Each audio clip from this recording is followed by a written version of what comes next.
Yun, good morning Kapalaw, time check 6:45 ng umaga. Dito tayo ngayon sa hub ng GNT dito sa may Fortune, Marikina. Try tayo mag GNT Express para masubukan natin yung mga trabaho nila. Sa totoo lang, mahirap din pala.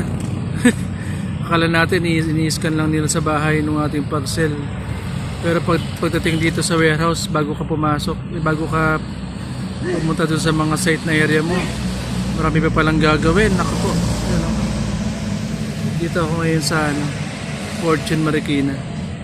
Bali ang timing ko alas 7 hanggang alas 4. Pero nakakauwi tayo, medyo hapon na. Gabi na kasi bago lang tayo, medyo nahihirapan pa tayo sa mga lalo pag may problematic na kung tawagin.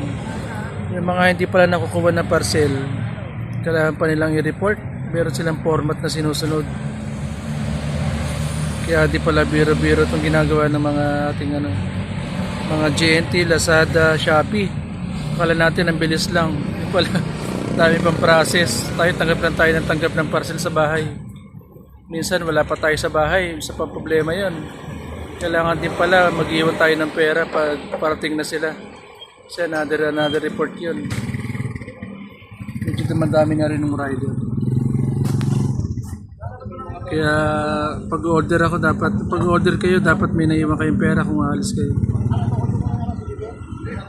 Yan. Masaya na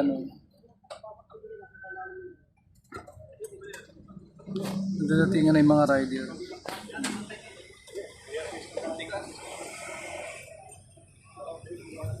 Mamaya papasok na rin kami pag pinatawag na kami sa loob. Ang mauna pala din mga team leader bago kami mga rider talaga. Okay, yun lang. Kapalaw, balik ka pa mamaya. Tignan natin kung gaano karaming parcel ang makakuha ko mamaya. Let's go!